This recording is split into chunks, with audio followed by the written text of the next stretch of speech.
तो हम लोग आगे बढ़ते हैं nature of debates regarding the revolt. Debates regarding the revolt. इस रिवोल्ट को लेकर के बहुत सारे वाद विवाद हैं, क्योंकि हम लोग को पता है कि जो रिवोल्ट है वो रिवोल्ट के बारे में डेटा हमारे पास बहुत कम है, क्योंकि डेटा कम है। क्या 1857 का रिवोल्ट के बारे में क्यों? क्योंकि कोई लिटरेसी नहीं था, नहीं था, इतना लिखा तो सब लिटरेसी मिला दिया था। अच्छा ठीक है, तो इसको लेकर के काफी डिबेट्स है कि what is the first debate is what is the nature of revolt, कि रिवोल्ट की प्रकृति क्या थी, what is nature of revolt.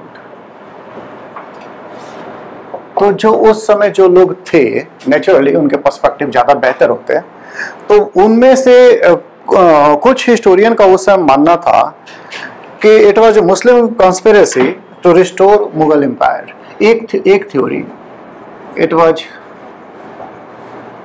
Muslim conspiracy. हाँ, मतलब कि बोलना ये चाह रहे हैं कि मुस्लिम लोग षड्यंत्र किए ताकि मुगल साम्राज्य का पुनः स्थापना हो सके। फिर कुछ लोग इसको उस समय के भी और कुछ बाद के भी इसको वो बोले कि इट वाज सिपाही म्यूटनी, बोले कि ये तो जो था ये तो सिपाहियों का विद्रोह था, इसमें जनता की कोई भागीदारी नहीं थी। तो इस व्यू में सर सैयद अहमद खान भी है। सर सैयद अहमद खान जो उस समय में बिजनौर के सदर अमीन थे। ये सब डेटा पूछता है कभी कभी, बिजनौर सदर अमीन। तो ये जो है सिपाही म्यूटनी हम लोग पहले ही पढ़ चुके थे कि सिपाही विद्रोह, इसको मानना थोड़ा सा दिक्कत का बात है, क्योंकि हम लोग अच्छी तरह से जानते हैं कि जनता का बहुत सारा वर्ग से विद्रोह किया था और कई बार सिपाहियों से पहले ही वो मीटिंग वगैरह करना शुरू कर दिए थे, इसके पहले कि सिपाही विद्रोह करना शुरू करे। तो व्यू में प्रॉब्लम है। तो कुछ लोग बोलते हैं इट वाज प्राइमरीली अ सिपाही म्यूटनी। एक और भी व्यू है कि it was primarily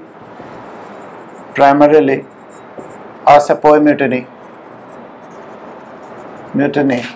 and public revolt या पॉपुलर रिवोल्ट। ध्यान रखिएगा, इंग्लिश में जो पॉपुलर बोलते हैं हमेशा इसका मतलब आदमी का पॉपुलैरिटी नहीं होता है, पॉपुलर का जनता का। तो लोकप्रिय इसका जो है ना वो गलत ट्रांसलेशन हो जाता है, लोकप्रिय विद्रोह नहीं, ये ट्रांसलेशन गलत हो जाएगा। लोकप्रिय विद्रोह नहीं होगा, जन विद्रोह होगा।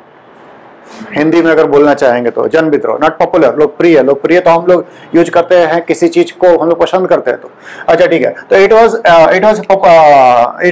प्राइमरीली सिपाही mutiny and popular revolt was secondary characteristic.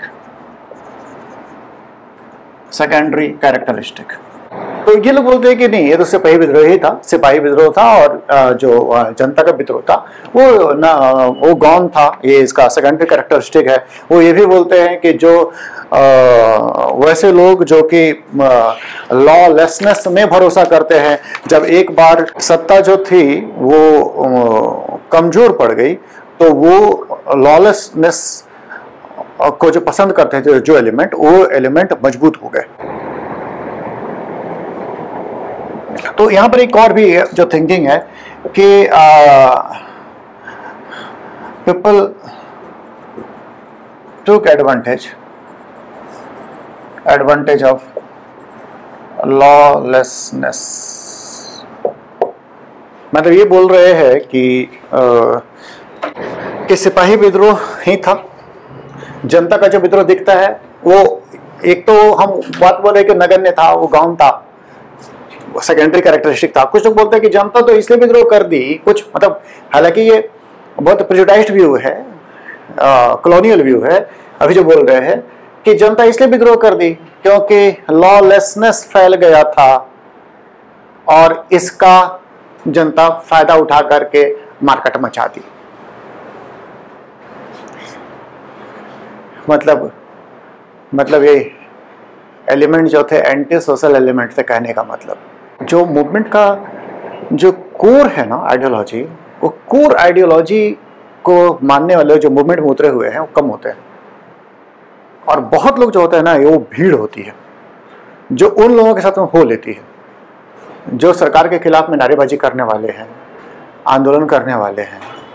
वो लोग भीड़ को इकट्ठा करते हैं अपने साथ, सोचते हैं कि हमारा जो कॉज है उस कॉज में ये लोग साथ हैं। लेकिन नहीं, कुछ लोग ऐसे होते हैं ना जो कि किसी भी तरह का भीड़ के साथ हो लेंगे। उनको पता चलना चाहिए कि भीड़ के पास ताकत, भीड़ रहेगी तो क्राइम होगा। तो ये जो कॉलोनियल माइंडसेट है यहाँ पे, वो कॉलोनियल माइंडसेट उसी पर फोकस कर गया, लॉलेसनेस पे। कि क्या लॉ, कहाँ पे भीड़ जो थी वो सिपाही विद्रोह हुआ तो क्या होगा कि एडमिनिस्ट्रेशन तो खत्म हो जाएगा ना। अभी मणिपुर में क्या हुआ, भीड़ का विद्रोह है, एडमिनिस्ट्रेशन एकदम कोलैप्स्ड। जब पुलिस खत्म हो जाएगी, एडमिनिस्ट्रेशन खत्म हो जाएगा, तो फिर बड़ी मछलियां छोटी मछलियां को खा जाएंगी। सिविलाइज्ड सोसाइटी में क्या होता है ना कि ताकतवर कोई कितना भी हो, कोई कितना भी कमजोर हो, लेकिन राजा अपना डंडा रखता है कि ताकतवर कमजोर को न परेशान कर सके। और जब डंडा खत्म हो जाता है तो फिर लॉलेसनेस फैलता है। तो ये जो व्यू है, ये व्यू बोलता है कि ये जो जनता का रिवोल्ट था, it was due to lawlessness. सिपाही किए विद्रोह, अंग्रेजी सत्ता हुई खत्म, और जो सिविलियन लोग थे वो लोग लूटपाट मार काट शुरू कर दिए। एक व्यू है, मतलब सिविलियन का पार्टिसिपेशन को ये अंडर एस्टिमेट कर रहा है, उनको वो सम्मान नहीं दे रहा है जिसके वो पात्र है। गुंडा लोग कुछ काम कर दिया तो उससे हम पूरा किसान आंदोलन को नहीं बोल सकते ना कि लोग गुंडागर्दी करने आया हुआ है। ठीक है, यहाँ पर वही बात है कि अंग्रेज लोग जो थे वो गुंडा लोग पर फोकस कर गए, और इस आंदोलन को देखे कि सिपाही विद्रोह था और गुंडागर्दी था सिविलियन का। ठीक, कॉलोनियल माइंडसेट है वो, मतलब बदनाम करना है तो कैसे बदनाम करे। ठीक, जनता को नहीं छोड़ना चाहते सिपाही, वो लोग देखना चाहते हैं कि सिपाही लोगों का विद्रोह था, जनता का विद्रोह तो इसलिए था क्योंकि लॉलेसनेस था तो हो गया विद्रोह। तो उसमें कुछ इंडियंस भी है जो इस व्यू को मतलब बोलते हैं कि हाँ यही, मतलब इसी व्यू को लेते हैं। तो अगर इंडियन लोग बात करेंगे तो एक एसएन सेन है, एसएन सेन, जो कि ऑफिशियल हिस्ट्री लिखे हैं, सेनेटेनियल हिस्ट्री, सेनेटेनियल हिस्ट्री। तो सरकार लिखवाई है, इस सरकार का सेनेटेनियल हिस्ट्री का नाम है 1857। 1857 हिस्ट्री का नाम है एसएन सेन का, इसमें इसी व्यू को लिया गया है। फिर आज आरसी मजूमदार भी जो है मोर और लेस ऐसा ही व्यू लेते हैं, आरसी मजूमदार। ठीक है, तो हम लोग एक देखें कि शुरुआत के दौर में कुछ लोग ऐसा बोले कि ये मुस्लिमों का कॉन्स्पिरेसी था टू रिस्टोर मुगल एम्पायर, एक व्यू। और ये व्यू बड़ा डोमिनेंट था ऑफिशियल साइकिल में, इसीलिए 1857 के विद्रोह के बाद अंग्रेज लोग मुस्लिमों के साथ में डिस्क्रिमिनेशन किया, जॉब्स उनको न दिया जाए, एकदम सस्पिशियस थे वो, मतलब अंग्रेज और मुस्लिम ये बिल्कुल सस्पिशन में थे। हिंदुओं को इसका फायदा मिला, लेकिन ये चीज बिल्कुल उल्टा हो गया अराउंड 1900, लगभग 40 साल बाद अंग्रेज बिल्कुल उलट गए, वो मुस्लिमों के साथ हो लिए और हिंदुओं के साथ डिस्क्रिमिनेट करना शुरू किया।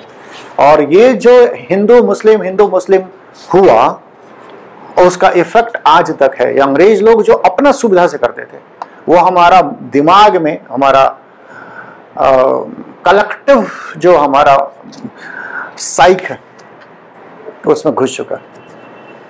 मुस्लिमों के दिमाग में जो घुसना था घुसा है, और हिंदुओं के दिमाग में जो घुसना था घुसा है। जैसे तुष्टीकरण, तो तुष्टीकरण ये अंग्रेज लोग करते थे, और उस वर्ड जो था वो धीरे धीरे करके आने लगा, इधर भी आने लगा। इसका कम्युनलिज्म का जड़ जो है ये अंग्रेजों में छुपा हुआ है, अंग्रेजों का पॉलिसी में छुपा हुआ है, क्योंकि बाद में वो एक्टिवली लड़ाने का कोशिश की है, एक्टिवली। अच्छा खैर, हम लोग आगे बढ़ते हैं। अगला है कि वाज इट नेशनल रिवोल्ट। तो नेशनल रिवोल्ट मतलब क्या सारा देश इकट्ठा था? एक पॉइंट भी उठता है कि क्या सारा देश इकट्ठा था? तो कंटेम्पोररीज में एक बेंजामिन डिज़रायली थे, अंग्रेज, वो सदन में, वहां का हाउस ऑफ कॉमन्स में एक भाषण दिए थे। तो इसमें इनका कहना था, जो और भी बात बोले थे, हम पढ़ दे रहे वैसे, कि the decline and fall of empires are not affairs of greased cartridges, such results are occasioned by adequate causes and by the accumulation of adequate causes. Is it military mutiny or is it national revolt? साम्राज्यों का, हम हिंदी में बोल दे रहे हैं, साम्राज्यों का पतन चर्बी वाले कारतूसों से नहीं होता। इसके लिए पर्याप्त कारण और पर्याप्त कारणों का इकट्ठा होना जिम्मेवार होता है। क्या ये सैन्य विद्रोह था या राष्ट्रीय विद्रोह? ठीक है, ये थे बेंजामिन डिज़रायली। इसी तरह से कार्ल मार्क्स को तो आप लोग जान ही रहे हैं। कार्ल मार्क्स भी उसी समय जिंदा थे। Karl Marx New York Daily Tribune में ये लिखे, Karl Marx, New York Daily Tribune में कार्ल मार्क्स लिखे। अब हाथ उठाइए कि कार्ल मार्क्स किस कंट्री के थे? जर्मनी। He was German. तो हाँ, इट वाज जर्मनी, जर्मन थे ये। जर्मनी में लेकिन नहीं हुआ रिवोल्ट, इनका रिवोल्ट, मतलब ये जो प्रेडिक्ट किए थे वो हुआ जाके रसिया में। एक कंट्री का, मतलब दुनिया कितना इंटरकनेक्टेड है, मतलब लोग, हम लोग कितना दकियानूसी हैं, अपना ही देश में सब ढूंढते हैं। रसियन लोग एक विदेशी डॉक्टराइन को अडॉप्ट किए और उस पर अपना देश बना लिए। वो नहीं सोचने गए कि मार्क्स तो विदेशी था। लेकिन हम लोग इधर का जो सब कॉन्टिनेंट है ना, ये बड़ा खतरनाक सब कॉन्टिनेंट हमारा, वो उसमें भी देखेगा कि नहीं, मार्क्स जो था विदेशी था, उसका नहीं, इंडियन। हमारा इंडिया में कम है क्या? सब है, पुराना ग्रंथों में सब लिखा होगा, मार्क्स भी है, लेनिन भी है, सब है।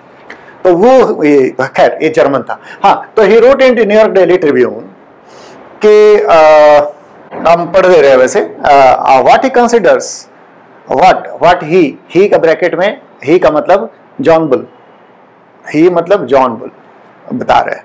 व्हाट ही मतलब उसका कहना था John bull considers a military mutiny, it is in truth a national revolt. तो व्हाट ही, और ऐसे जैसे कहना है, what he considers a military mutiny,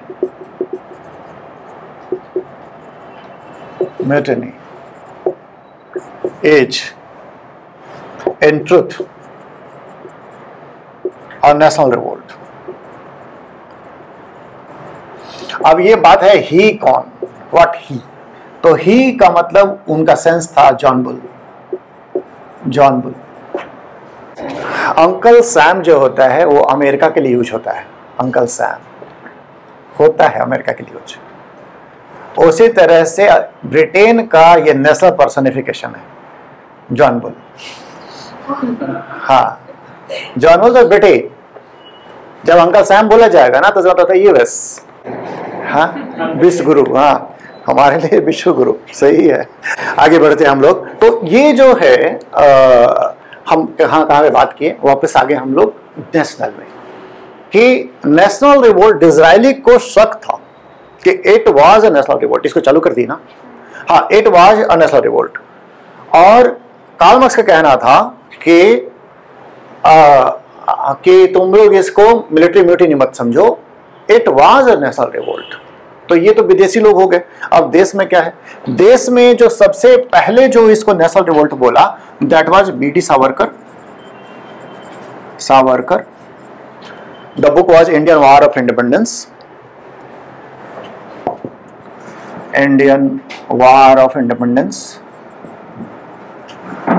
ये बुक लिखा गया था ब्रिटेन में 1909 में।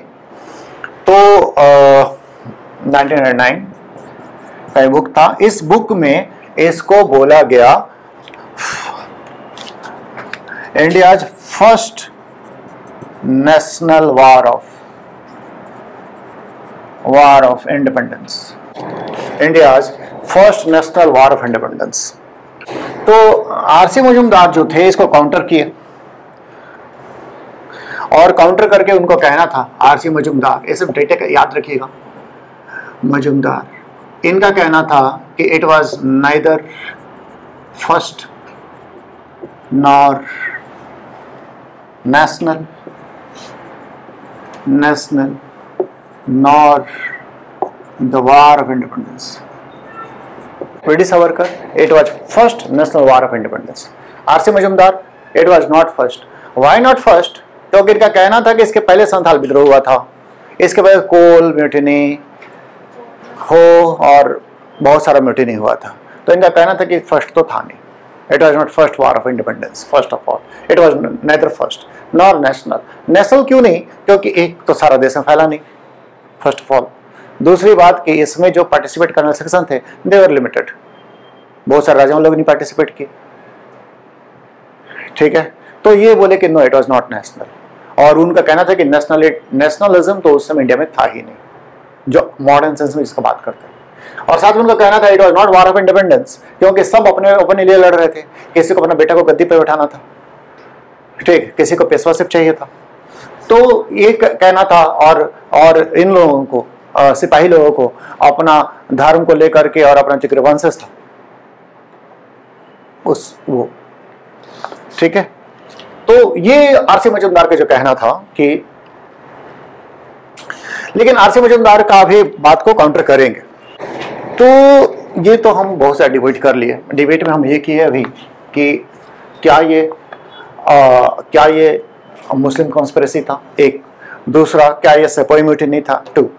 सेपोई म्यूटिनी वाला में एक प्रॉब्लम है कि ये जनता को बिल्कुल इग्नोर कर देता है, जबकि हम लोग देखे हैं कि कई जगह पे जनता जो थी वो मतलब एक्टिवली पार्टिसिपेट की है विद्रोह में।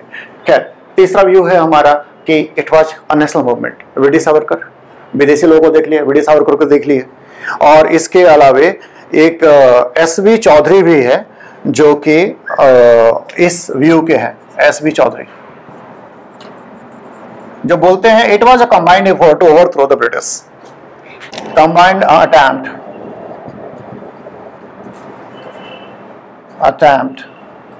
to overthrow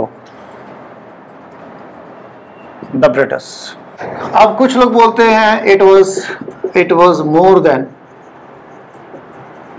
Sepoy mutiny, अलग view, Sepoy mutiny, but less than popular revolt। ये भी एक व्यू, ये जो Sepoy mutiny से कुछ ज्यादा था और पॉपुलर रिवोल्ट से थोड़ा कम था, मतलब पॉपुलर एलिमेंट भी थे, ये व्यू ऐसा बोलता है। तो इस व्यू को बोलने वाले हैं थॉमस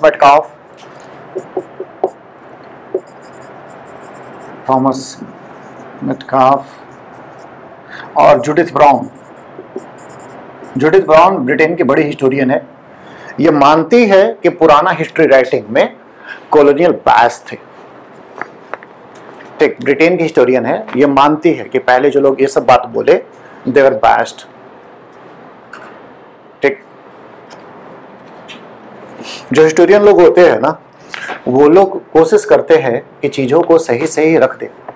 अगर सोसाइटी लिबरल होगा तो वो रख पाएंगे, और नहीं लिबरल होगा तो उनका मुंह बंद कर दिया जाएगा, ठीक है। ये ब्रिटेन है कि ब्रिटेन में सब व्यू चल जाता है, ठीक। अभी क्या हुआ था ना, वर्ल्ड वॉर हुआ था ना, तो वर्ल्ड वॉर के बाद में क्या हुआ था कि पूरा का पूरा गलती हिटलर का ठहराने का एक चलन शुरू हुआ था। अमेरिकन में हिस्ट्री लिखे गए।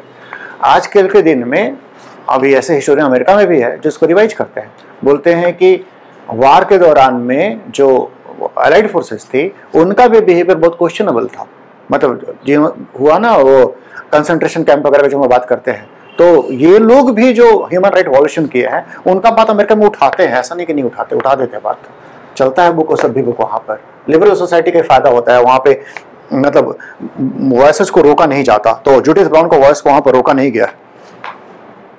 हाँ, तो जूडिथ ब्राउन बोलती है कि वो लोग जो थे जो बोलते थे सेपोय म्यूटिनी था, no, it was not only sepoy mutiny, it was also, it has a popular character. लेकिन पॉपुलर कैरेक्टर में प्रॉब्लम थे इस कारण से इसको नहीं बोल सकते कि पूरा पॉपुलर रिवोल्ट था।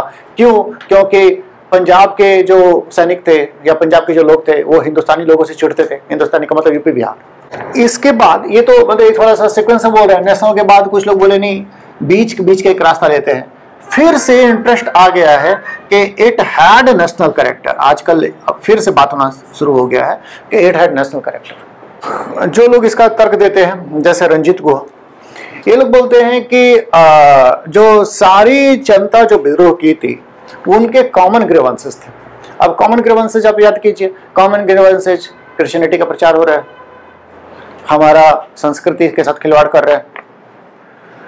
तो ये लोग बार बार बोलते थे वी आर फाइटिंग फॉर दीन धर्म, ऐसे बोलते थे अपने नारों में कि हम लोग अपना दीन धर्म का रक्षा करने के लिए, दीन धर्म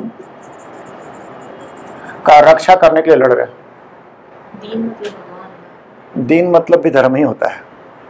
तो ये इंडिया का एक कल्चर हुआ, मतलब सिंक्रेटिक कल्चर, कि लोग जो है ना वो उधर से भी और इधर से उठा के एक नया वर्ड बना दिया है।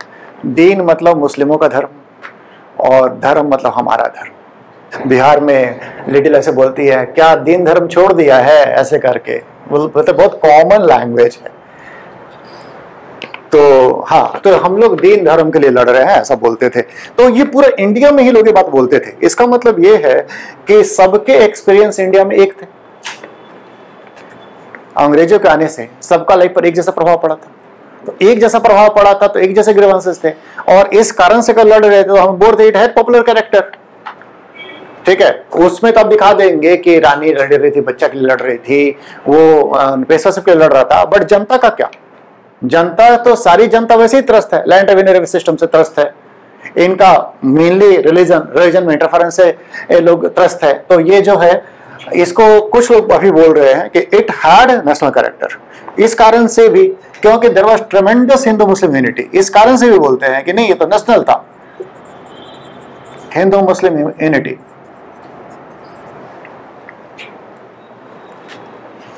जहां कहीं भी विद्रोह हुआ और सैनिक जो थे वो सैनिक कंट्रोल में आ गए, वहीं पर एक फरमान निकाला गया, वहां जो भी रूल कर रहा था बहादुर शाह की तरफ से, कि बकरीद पर गोकुशी नहीं किया जाएगा। लगभग हर जगह से फरमान निकले। तो एक दूसरे का सेंटिमेंट को समझना इस विद्रोह का खूबी था।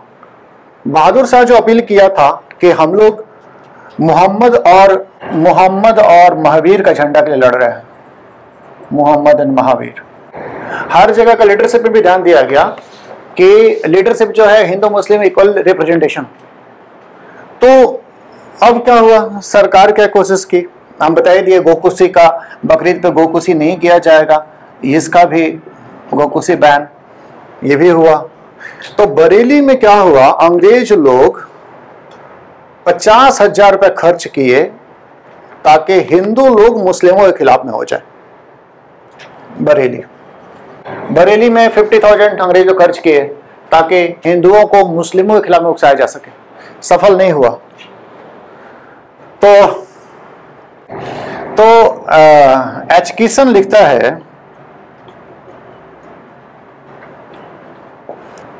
कि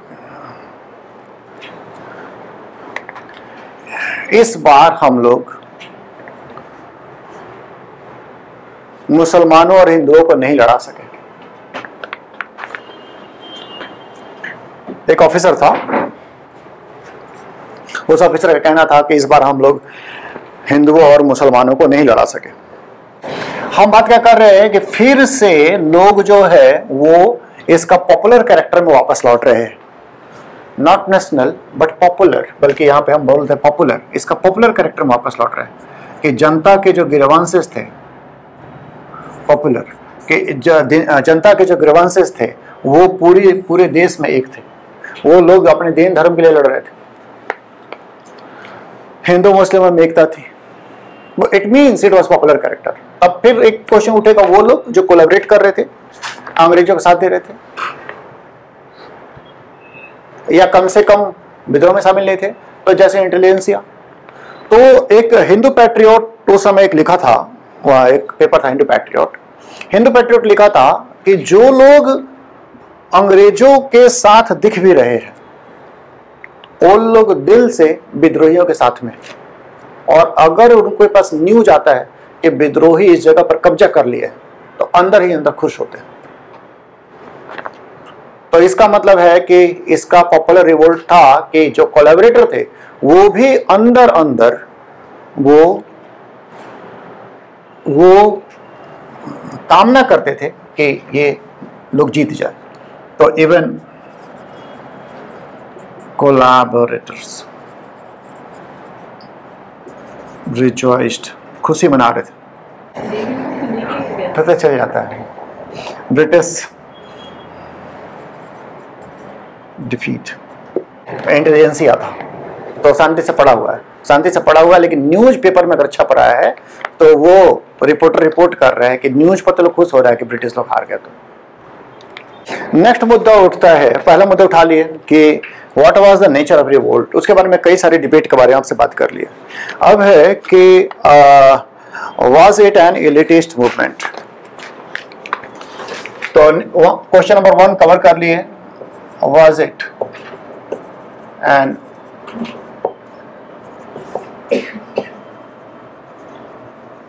दूसरा क्वेश्चन है कि क्या ये संभ्रांत लोगों का विद्रोह था। संभ्रांत लोगों का, जो लोग संपन्न लोग और जो ऊंचे लोग हैं, क्या उनका विद्रोह था, उस पर भी क्वेश्चन उठा हुआ है। तो इलीट्स, अब इलीट्स में जो हमारे राजा महाराजा लोग थे वो आ जाएंगे, तो तालुकदार लोग आ जाएंगे। तो बात उठता है कि क्या ये एलिट मूवमेंट था। कुछ हिस्टोरियन बोलते हैं कि it was dying grown of absolute aristocracy।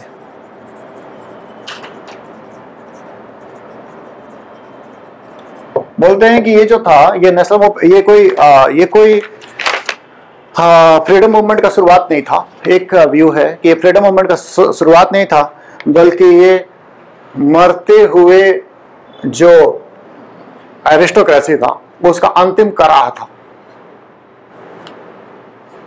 कहने का सेंस ये हुआ कि जो राजा महाराजा लोग थे और सामंतवादी लोग थे, फ्यूडल कैरेक्टर वाले लोग थे, इनके पास ताकत, ये अंतिम प्रयास की उस ताकत को फिर से हासिल कर लेने का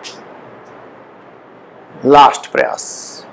इसके बाद ये और कोशिश नहीं किए, खत्म हो गए। इसके बाद जो कोशिश हुआ वो पढ़े लिखे लोग किए। हाँ, तो ये जो है अगर ये इलीट, इसका मतलब इलीट लोग ताकत लगाए थे, तो इसका मतलब बहादुर शाह, नाना साहेब और सबको आप गिन लीजिए। लेकिन फिर क्या पॉपुलर वाले क्या देते हैं कि पॉपुलर रिवोल्ट वाले ये बोलते हैं कि नहीं, इसमें सच्चाई नहीं है। क्योंकि पॉपुलर रिवोल्ट था क्योंकि नाना साहब को धमकाया गया कि तुम अगर साथ नहीं दोगे तो परिणाम अच्छे नहीं होंगे। ये तात्या टोपे बाद में बोला था। उसी तरह से झांसी की रानी को सैनिक लोग धमकी दिए कि अगर हमारे साथ नहीं आई तो जान मार देंगे। ठीक, मतलब कि अगर हम बोले कि इलीट लोग इस विद्रोह में शामिल थे, तो दिख रहा है यहां तो सैनिक लोग उन लोगों को जबरदस्ती भी करवाए हैं। तो फिर कैसे बोल सकते कि इलीट लोग बहादुर शाह के साथ वही जबरदस्ती ही किया गया। तो हम लोग ये बोल सकते हैं कि नहीं, इसमें भी क्वेश्चन है कि नहीं, हम पॉपुलर वाला का बात करें कि पॉपुलर रिवोल्ट के लिए एविडेंसेस जो है वो ज्यादा है, इलीट के लिए एविडेंसेस कम है। ये जब रिवोल्ट्स होते हैं ना, तो लोग इस तरह का धमकी देते हैं क्योंकि जो लोग कूद पड़े हैं ना रिवोल्ट में, उनको पता होता है कि इसके बाद या तो जीत जाएंगे या मारे जाएंगे। सैनिकों को तो अच्छा से पता था कि दो ही जिंदगी में चीज होगा, या तो जीतेंगे या मारे जाएंगे। तो ऐसे में ना एक साइकोलॉजी होता है कि वो लोग चाहेंगे कि सारे के सारे जो उनके साथ आ जाए, इससे जीतने का चांस बढ़ जाएगा, और मरेंगे तो वो भी मरेंगे। हाँ, तो जबरदस्ती करते हैं फिर लोग कि करना पड़ेगा। ये सब मतलब बहुत ह्यूमन वीकनेस है सब, कि वो उसमें डेमोक्रेसी खत्म हो जाता है। वार चल रहा है तो पार्टिसिपेट करना ही पड़ेगा आपको। इसके अलावे उन लोगों के अलावे क्या, ये तालुकदार लोग जो थे, तालुकदार लोग आपको याद है कि तालुकदार लोग जो थे वो अंग्रेजों के खिलाफ में थे। बाद में भी याद है कि समझौता कर लिए। समझौता करने के बाद कई जगह में जो किसान लोग थे वो तालुकदार लोग को फोर्स किए कि नहीं, अभी लड़ना है। अगर ये एरिस्टोक्रेटिक था तो तालुकदार लोग लड़ना छोड़ तो खत्म हो जाना चाहिए था, लेकिन नीचे से तो प्रेशर पड़ रहा है, लड़ना पड़ेगा। ठीक, तो ये व्यू जो है इलीट मूवमेंट, हम लोग बोल सकते हैं कि दिस इज रॉन्ग। ये केवल इलीट्स का मूवमेंट नहीं था, ये जनता जो थी इसमें पार्टिसिपेट की थी। अब लास्ट पॉइंट उठता है, वेदर इट वाज प्लान्ड और it was spontaneous. Whether planned और स्पॉन्टेनियस। बात उठता है कि क्या 1857 के विद्रोह को प्लानिंग किया गया था? तो प्लानिंग किया गया था, कुछ हिस्टोरियन बोलते हैं प्लानिंग किया गया था। क्या बोलते हैं वो बोलते हैं कि अहमदुल्ला को देखिए, डंका सा प्रोपेगेंडा। ठीक है, तो प्रोपेगेंडा तो वो 1857 से पहले से कर रहा था। तो कुछ लोग बोलते हैं कि पंडित मौलवी ये लोग जो थे वो पहले से प्रोपेगेंडा कर रहे थे, ये साजिश था और साजिश के तहत ये विद्रोह हुआ। मौलवी और पंडितों के अलावे गांव-गांव से कमल का फूल और रोटी ये एक दूसरे गांव में जा रहा था, लोग उसमें जोड़ जोड़ के बढ़ाते जा रहे थे। ठीक, ज्योमेट्रिकल प्रोग्रेशन, तो वो बढ़ाते जा रहे थे और इस तरह से बोल रहे हैं कि ये विद्रोह प्लान था, ये भी कि 31 मई को होने वाला था, पहले हो गया। ठीक, तो कुछ लोग आर्गुमेंट देते हैं कि एक भी ऐसा रिकॉर्ड हमारे पास नहीं है जैसा कि हम बोल सके कि ये प्लान था, रिकॉर्ड तो नहीं है। ठीक, तो रिकॉर्ड तो डिस्ट्रॉय भी कर दिए गए होंगे। तो कुछ लोग बोलते हैं कि no it was not planned, मतलब ये डिस्प्यूट बरकरार है। तो हम लोग कंक्लूड इतना कर सकते हैं कि there may have been a little bit of planning, होगा कुछ प्लान होगा, लेकिन ये प्लान अभी पूरा कंप्लीट से नहीं ले पाया था, उसके पहले विद्रोह हो गया। ठीक, तो प्लानिंग को लेकर के, प्लानिंग और स्पॉन्टेनियस के बीच में हम लोग जा सकते हैं। तो कुछ व्यूज हैं। अच्छा, तो हम कुछ कुछ पढ़ दे रहे हैं। एक एलियार रीस है, इनका कहना था कि it was a war of fanatics against Christians. ठीक, फैनेटिक रिलीजियनिस्ट अगेंस्ट क्रिश्चियंस। तो ये जो थे ये धार्मिक उन्मादी लोगों का क्रिश्चियनों के खिलाफ में विद्रोह था। रीस। एक है टियर होम्स का कहना था it was conflict between civilisation and barbarism. मतलब बर्बर लोग जो कि अनकल्चर्ड पीपल, जंगली लोग, तो ये जो है ये जंगली लोगों का और सुसंस्कृत लोगों का लड़ाई था। ये है टियर होम्स। जेम्स आउटरैम का कहना था it was result of Hindu Muslim conspiracy. ठीक, फिर मार्क्सिस्ट लोग का एक अपना ही होता है, वो लोग हमेशा क्लास स्ट्रगल देखते हैं। क्लास स्ट्रगल का मतलब अमीर गरीब की लड़ाई। तो मार्क्सिस्ट व्यू है कि it was the struggle of soldiers, peasants democratic combine against foreign as well as feudal bondage. मतलब ये देखते ही ऐसे हैं, ये लोग देखते हैं कि ये किसानों का और सैनिकों का लड़ाई था, विदेशियों के खिलाफ भी और अपने मालिकों के खिलाफ भी। एक वो भी बड़े बायस्ड होते हैं, उनका अपना ही इंटरप्रिटेशन होता है, हमेशा एक ही जैसा होता है। नेहरू का कहना था it was a feudal outburst headed by feudal chiefs and their followers headed by wide spread anti foreign sentiment. तो ये जो है इलीट वाले के साथ में नेहरू ये बोलते हैं फ्यूडल लोगों का था ये विद्रोह, और जिसमें कि जनता भी शामिल थी, क्योंकि वो विदेशियों के खिलाफ उसका भावना था।